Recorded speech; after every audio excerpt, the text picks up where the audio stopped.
은퇴가 우리의 인생 속에서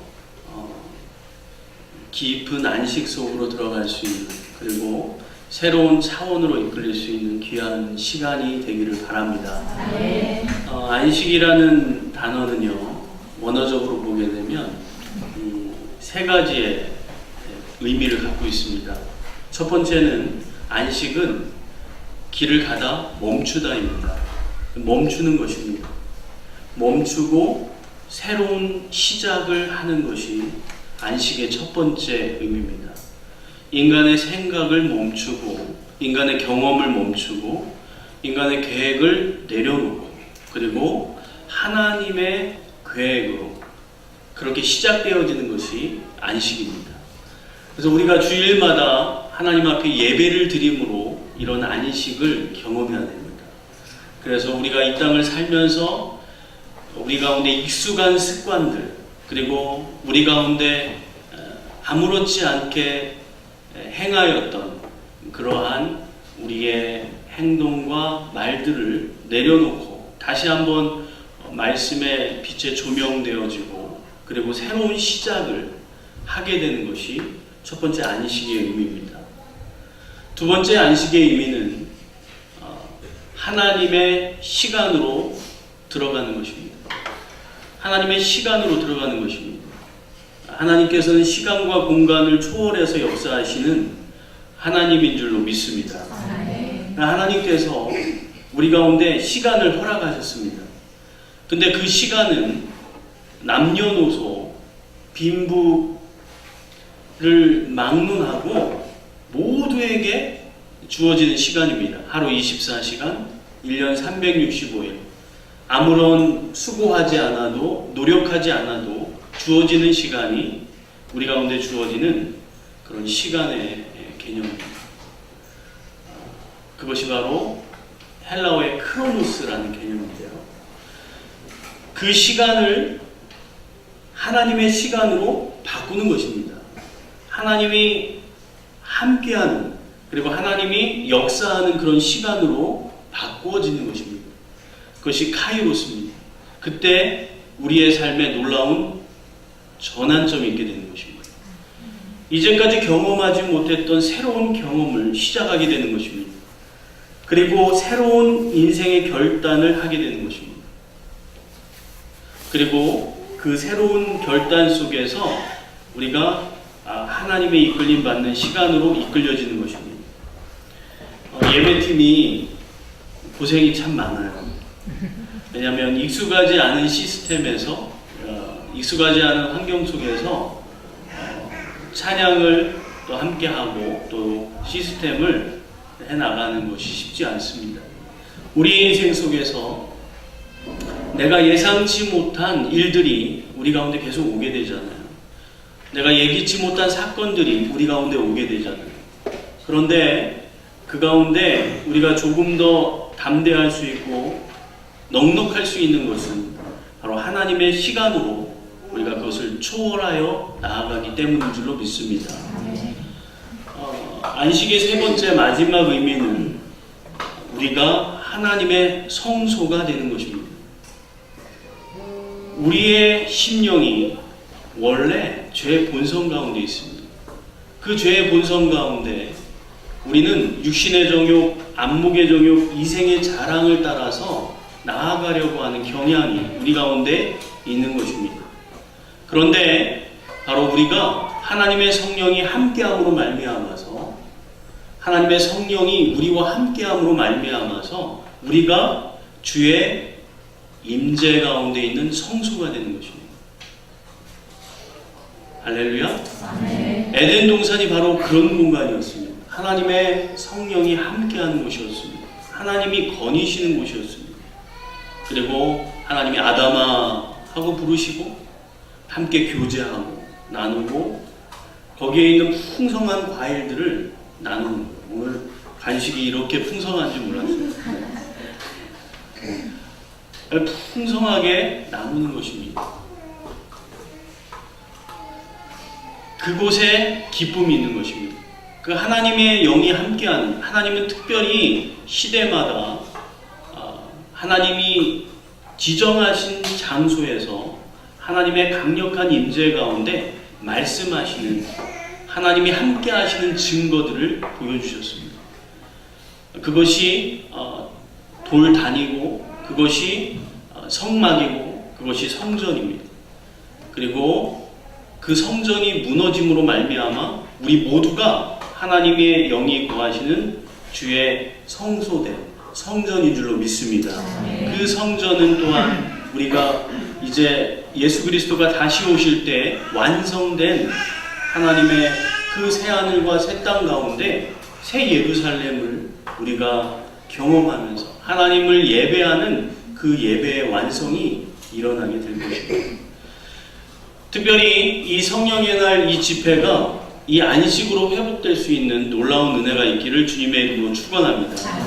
오늘 함께 나눌 말씀은요, 성령의 인도하심을 어떻게 받을 수 있는가 하는 것입니다.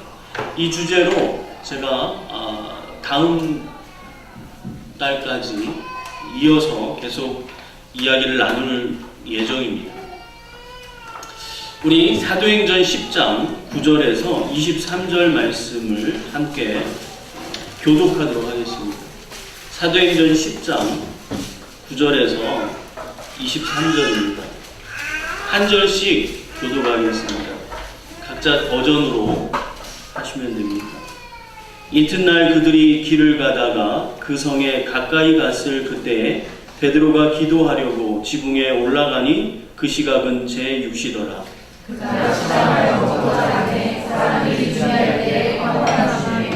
하늘이 열리며 한 그릇이 내려오는 것을 보니 큰 도자기 같고 내 귀를 메어 땅에 들이우었더라.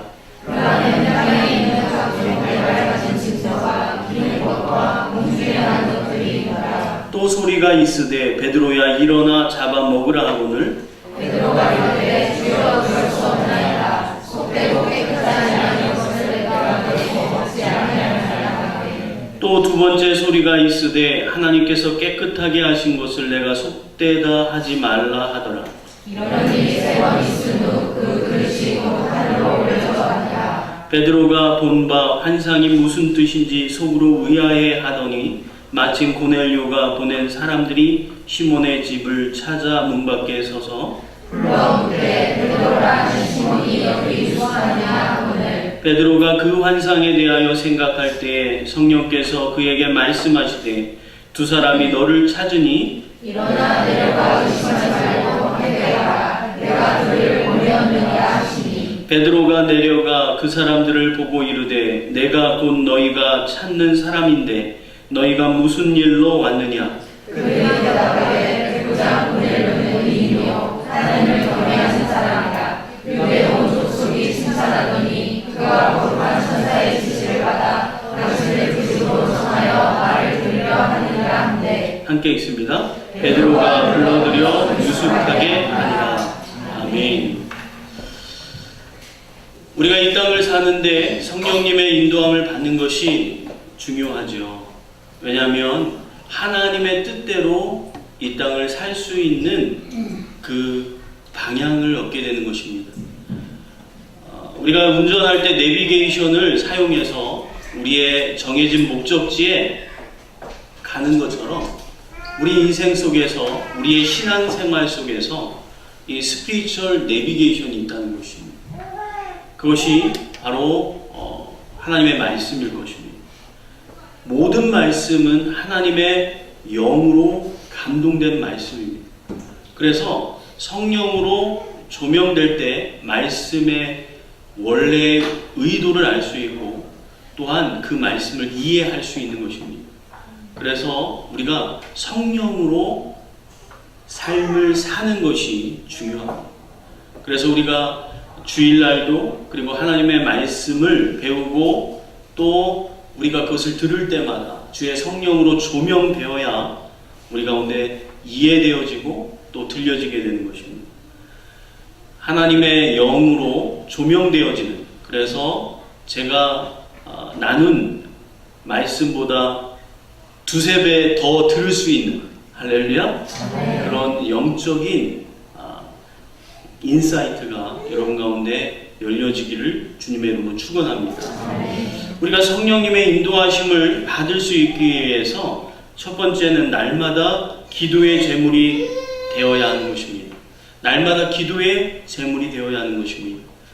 오늘 본문 말씀도 베드로가 지붕에 올라갔습니다.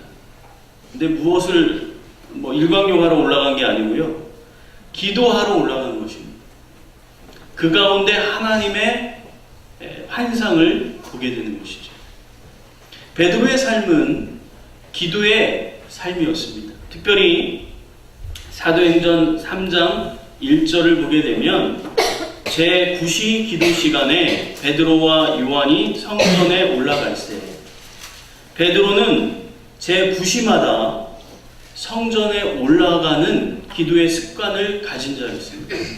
그래서 그는 정해진 시간에 하나님의 성전에서 기도하기를 그의 삶의 그러한 습관으로 가지고 있었던 사람이죠. 특별히 유대인들은 하루 3번 기도를 합니다. 그래서 시간을 따라 하나님 앞에 나아가는 것입니다. 그런데 이슬람은 유대인보다 하나님의 사랑을 더 받기 위해서 하루에 5번씩 기도합니다. 여러분, 이 3번씩 기도하는 그 시작은 다니엘부터 시작이 된 것입니다. 전통적으로 보게 되면 다니엘서 6장 10절의 말씀을 보게 되면 다니엘이 이 조서에 어인이 찍힌 것을 알고도 자기 집에 돌아가서는 그 방에 예루살렘으로 향하여 열린 창에서 전에 행하던 대로 하루 3번씩 무릎을 꿇고 기도하며 그 하나님께 감사하였더라. 여러분 잘 아는 것처럼 다니엘이 하루 3번씩 기도해 왔습니다. 그런데 그 기도가 목숨의 위협을 받는 기도가 됩니다. 다니엘을 중상모략했던 그 신하들이 그 왕 외에 기도하는 그 사람을 바로 죽음으로 다스리도록 그렇게 정책을 핀 거예요. 그런데 다니엘이 그 사실을 알고도 여전히 동일한 시간에 동일한 장소에서 하나님 앞에 기도하는 것입니다. 어떻게 기도합니까? 유대인들은 포로로 끌려온 유대인들은 항상 그 안에 예루살렘이 있습니다. 그래서 예루살렘이 있는 쪽을 바라보고 기도합니다. 그쪽에 창문을 여는 것입니다. 그리고 그쪽을 향해서 하나님 앞에 예배하였던 그곳을 바라보면서 그곳에서 기도하는 거예요. 그런데 그대로 한 것입니다. 하나님께 기도하면 생명의 위협을 받을 수밖에 없는 상황 속에서도 창문을 열어놓고 예루살렘을 향하여 그 시간에 기도하는 거예요. 이것이 바로 유대인의 기도의 전통이 되었습니다. 그래서 이스라엘에서는 이 하루 3번씩 기도하는 것입니다. 보통 아침에 새벽 기도 시간에 기도를 하고요. 그 다음에 제9시 베드로와 요한이 성전에 올라갔던 제9시 그때가 오후 3시입니다. 그때 저녁 기도를 합니다. 팔레스타인에서는 일정이 빨리 마무리됩니다. 상점도 모든 비즈니스도 일찍 다 마무리됩니다.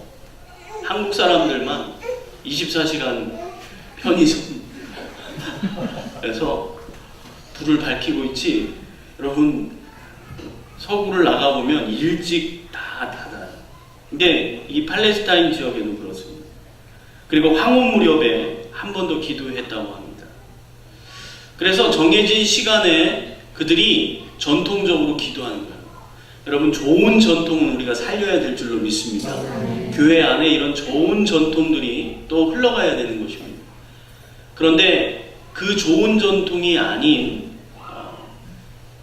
사람을 얽매이게 만들고 그 사람을 묶어버리는 그러한 악습들은 우리 가운데 갱신되어야 하는 거예요. 왜냐하면 복음은 항상 문화의 옷을 입고 이 땅에 오기 때문에 그렇습니다. 복음은 동일하지만 그 말씀은 1.1획도 변함이 없는 하나님의 말씀이지만 그것이 우리에게 올 때는 문화의 옷으로 입고 오는 것입니다. 그래서 시대마다 그 지역마다 민족마다 그 고유의 문화를 입고 하나님의 그 변치 않는 복음이 드러나게 되는 것입니다. 오직 예수 그리스도만이 구원의 길이요 진리요 생명인 줄로 믿습니다.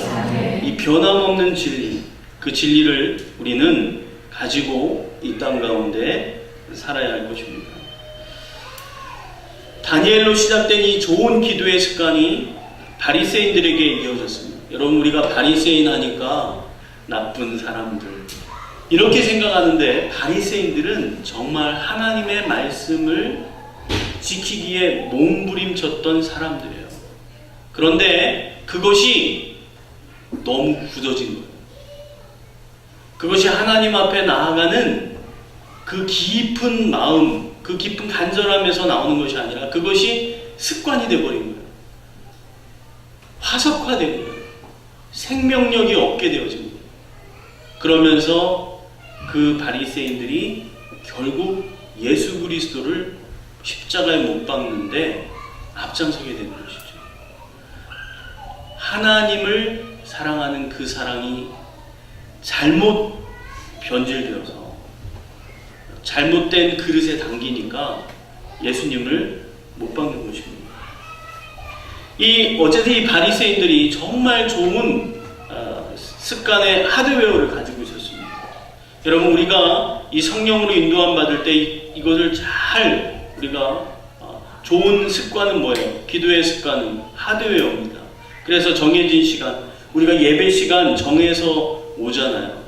예배 시간에 가능하면 10분 전에, 30분 전에, 그래서 예배 드리기 위해 하나님 앞에 나오는 거예요. 집에서부터 여러분이 오늘 주일날 하나님 앞에 예배 드리기 위해서 세수할 때부터 예배가 시작된 줄로 믿습니다. 그래서 우리가 그 정해진 시간에 맞추는 것이 중요해요. 그러면서 함께 그 안에 소프트웨어가 있어요. 성령으로 인도함 받는 성령의 역사들이 있어야 되는 거예요. 그래서 방언도 나타나고 각종 많은 은사들도 나타나고 그리고 그 열매들도 맺어지는 그러한 이 소프트웨어가 있어야 되는 거예요.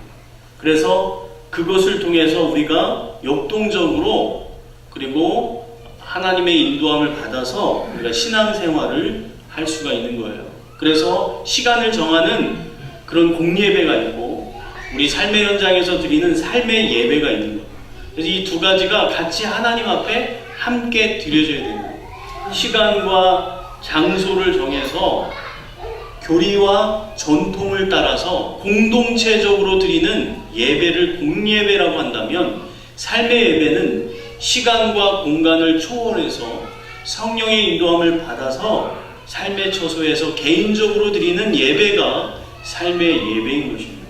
이 두 가지가 함께 어우러져서 우리는 하나님이 찾으시는 예배자, 신령과 진정으로 드리는 그런 영적 예배, 하나님 받으실 만한 그러한 예배자로 나아갈 수 있는 줄로 믿습니다. 이 기도의 습관이 정말 그래서 중요한 거예요. 그래서 여러분 예배 시간은, 공예배 시간은 빠지면 안 되는 거예요. 그 시간을 지켜서 나가야 돼요. 그리고 여러분의 삶의 현장 그것만 지키면 안 돼요.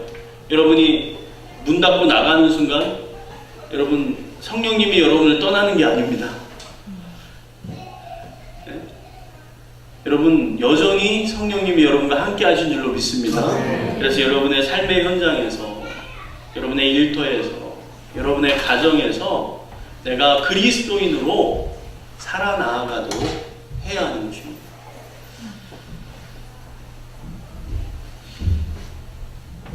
이렇게 시간을 정해서 하나님 앞에 예배 드리는데 베드로는 오늘 본문 말씀에 6시에 기도를 하러 올라갑니다. 그때가 정오 12시입니다. 12시에 올라갑니다. 굉장히 뜨거울 때죠. 그래서 그곳에 올라갔는데 너무 따뜻하다 보니까 살짝 졸린 거예요. 저처럼 식곤증이 있었는지도 모르겠어요. 그래서 거기서 이제 하나님 앞에 기도하면서 졸기 시작하는데 그때 하나님이 말씀하시는 거예요. 하나님이 그에게 비전을 부어주시는 거예요. 그러면서 말씀하시는 거예요. 베드로야 일어나 잡아먹으라. 뭘 잡아먹으라? 그 보자기에 유대인으로서 먹을 수 없는 그런 동물들이 담겨있는 거예요. 그런 음식들이 담겨있는 거예요. 그것을 먹으라는 거예요. 화들짝 놀란 거예요. 여러분, 하나님의 말씀은 우리의 경험과 우리의 생각을 뛰어넘어서 정반대로 우리에게 말씀하실 때도 있다는 사실을 여러분 받아들이시길 바랍니다. 그래서 너무 자기 스타일을 고집하면 안 되는 거예요. 베드로가 화들짝 놀란 것입니다. 평소 먹지도 않고 하나님 앞에 정말 그래도 구별된 삶을 살아왔던 근대에, 그리고 지금은 또 이스라엘의 영적 리더십으로 그렇게 지도력을 발휘하고 있는데 지금 평소에 먹지 않은 그 음식을 먹으라는 거예요. 그래서 베드로가 말해요. 주여, 그럴 수 없나이다. 속되고 깨끗하지 아니한 것을 내가 결코 먹지 아니하였나이다. 지금 누가 말씀하신 거예요? 하나님 말씀이에요. 성령님을 통해서 말씀하시잖아요. 그런데 뭐라고 해요? 베드로가 이스라엘 초대교회의 대표적인 리더십이 베드로인데 뭐라고 해요? 그럴 수 없습니다. 할렐루야. 여러분, 이 사랑이 좀 이해가 되십니까? 그는 이스라엘 전체 교회를 책임지는 리더십이라니까요. 근데 하나님 말씀하셨다니까요. 그것이 하나님의 말씀인지 안다니까요. 그래서 베드로가 주여라고 하잖아요. 하나님에 대해서 얘기하잖아요. 그러면서 그럴 수 없대요. 그럴 수 없대요. 여러분, 요나가 생각나지 않습니까? 여러분, 요나, 그는 그 시대에 하나님의 말씀을 가진 선지자였어요. 하나님께서 이 니느웨에 복음을 전하도록 하기 위해서 세운 유일한 선지자, 원오브댐이 아니에요. 유일한 선지자. 그 시대에 하나님의 말씀을 들고 이스라엘의 원수와 같던 적군과 같던 그 아수르의 수도인 그 니느웨에 가서 복음을 전하라고 하는 것이 원오브댐으로 여러 선지자를 하나님 파송한 게 아니라 한 명, 요나를 파송한 거예요. 그 음성을 듣고 요나는 어떻게 하는 거예요? 다시스로 가는 거예요. 주여, 그럴 수 없나이다. 여러분, 하나님의 말씀을 듣고 순종할 수 있는 저와 여러분 되기를 주님의 이름으로 부탁합니다. 근데 순종해서 더 나아가서 정말 하나님의 말씀이라고 한다면, 정말 하나님이 주신 분명한 인생의 비전이라고 한다면 여러분 복종까지 나아가기를 바라요. 쉬운 대답이 아닌데요. 그럼 순종이란 건 뭐예요? 순종이란 거는 내가 이성적으로 이해가 되고, 그리고 감정적으로 내가 동의가 되고, 그리고 그것을 하는 것, 의지적으로 내가 삶으로 하는 것, 그것이 순종이죠. 복종은 뭐예요? 복종은 내가 이성적으로 이해가 안 되고, 감정적으로 화가 나고, 짜증나고, 그런데도 자신을 쳐서 행하는 것, 그게 복종이에요. 그것이 순복하라는 거예요. 그건 순종과 복종하라는 거예요. 마귀를 대적하고 하나님께 순복하는 것이 영적 전쟁의 승리의 비결인 줄로 믿습니다. 그래서 순종을 넘어 복종까지, 그것이 순복이래요. 내가 이해되지 않고, 내가 동의되지 않고, 감정이 상하고 짜증나고, 그래도 나를 쳐서 순종하는 거예요. 여러분, 하나님의 역사는 이런 사람을 통해 일어나는 줄 믿으시기 바랍니다. 베드로가 이해가 안 된 거예요. 마음이 상한 거예요. 그래서 뭐라고 말하는 거예요? 주여, 그럴 수 없습니다. 그럴 수 없습니다. 깨끗하지 아니한 것을 내가 결코 먹지 아니하였습니다 라고 말해요. 담대하게 얘기해요. 하나님 앞에 거짓말하겠어요? 아니잖아요. 일생 동안 내가 안 먹었다는 거예요. 그런데 또 15절에 또 두 번째 소리가 있으되 하나님께서 깨끗하게 하신 것을 내가 속되다 하지 말라. 이런 일이 3번 있은 후에 그 그릇이 곧 하늘로 올려져 가니라. 베드로는 참 꼭 3세판을 해야 인생이 꼭 3번 예수님 부인하고 닭도 3번 울고 부활하신 주님이 또 신방하셔가고 물고기 스테이크 거주시면서 내가 너 사랑한다 3번 꼭 해봐야 이 베드로가 기질이 참 꼭 3번 겪어봐야 바뀔 수 있는 사람. 이 가운데도 있는 줄 알아요. 나는 아닌 것 같다. 나는 아닌 것처럼. 네. 여러분 좋은 말 할 때 하나님 앞에 나아가길 바랍니다. 할렐루야. 3번 그렇게 그냥 경험하면서 꺾이지 마시고. 네. 할렐루야.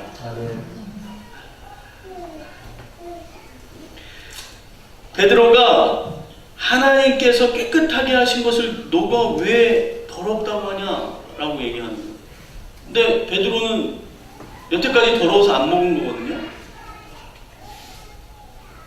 근데 하나님께서 깨끗하게 하셨다는 거예요. 여러분 우리도 제 본성 가운데 태어난 줄로 믿습니다. 우리가 행하는 그 모든 것이 사실 선한 것이 없습니다.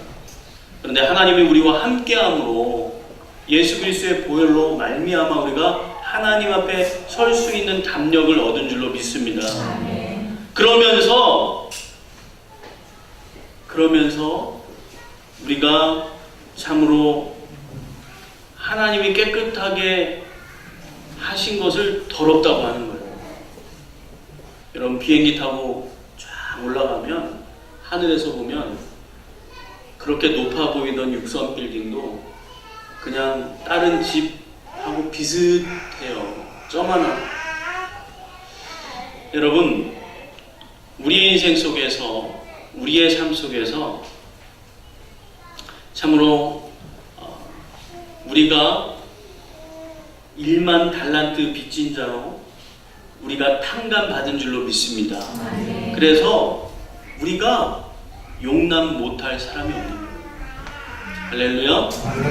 우리가 그 큰 용서를 받았기 때문에 용서 못할 사람이 없는 거예요. 할렐루야. 우리 앞뒤자로 인사할까요? 당신은 용서받을 권리가 있습니다. 당신은 용서할 의무가 있습니다. 하나님께서 당신을 용서하셨습니다. 따라하시라고. 3세판 얘기야. 자, 우리 하나님께서 우리를 용서하신 줄로 믿습니다. 그리고 죄 용서를 받은 거예요. 할렐루야. 그 엄청난 은혜를 저와 여러분이 받은 줄로 믿습니다. 그래서 우리가 다 용서할 수 있고 또 용서받을 수 있는 그러한 은혜를 우리는 누릴 수 있는 것입니다. 그런데 베드로는 말합니다. 하나님께서 깨끗하게 하신 것이란 뭐예요? 원래 더러웠다는 거예요. 그런데 그것을 깨끗하게 바꾸셨다는 거예요. 그런데 너가 여전히 더럽다고 한다. 그 뒤에 바로 고넬료가 오는 것입니다. 하나님께서 그를 위해서 베드로를 이끌어서 바로 그의 집으로 인도함 받아서 성령 세례를 받게 하는 거예요.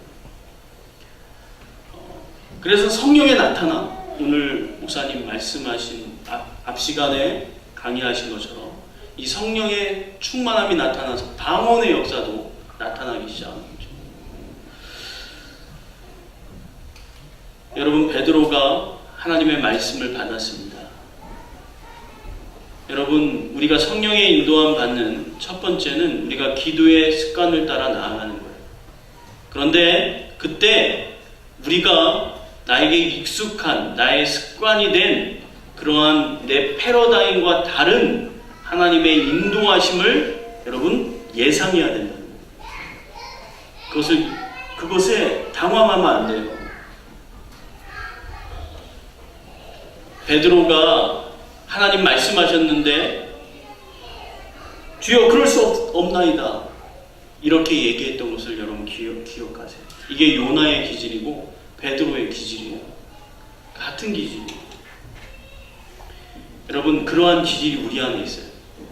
하나님 말씀하셨는데 이것이 하나님의 뜻인데 그것에 대해서 내가 하고 싶지 않은 그럴 때가 있어요. 아니, 목사님 무슨 말씀이에요? 저는 하나님 말씀하시면 다 합니다. 죽으면 죽으리라. 말씀만 하옵소서. 내가 나아가겠습니다. 그런데 여러분의 시간에, 여러분의 물질에, 여러분 건강에, 여러분 환경에 데미지를 주는 그런 대가를 요구하실 때 그때는 여러분 전혀 다른 사람이 될 수 있다는 사실을 여러분 경험해보지 않았어요? 내가 할 만한 거, 내가 시간 낼 수 있는 거, 내가 드릴 수 있는 거, 그거 가지고는 할 수 있단 말이에요. 근데 내가 할 수 없는 능력, 내가 드릴 수 없는 거, 그것을 하나님이 대가로 요구하실 때 그때 우리는 말하죠. 더 기도해 봐야 되겠습니다. 이게 하나님의 말씀인지 분별해 봐야 되겠습니다. 여러분, 우리가 기준이어서는 안 됩니다. 할렐루야. 하나님의 말씀이 기준이 되어야 하는 것입니다. 할렐루야. 이 시간에 함께 기도하기를 원합니다. 오늘 말씀을 가지고 함께 기도할 때 우리 안에 있는 요나의 기질, 우리 안에 있는 베드로의 기질들을 이 시간 보게 하십시오.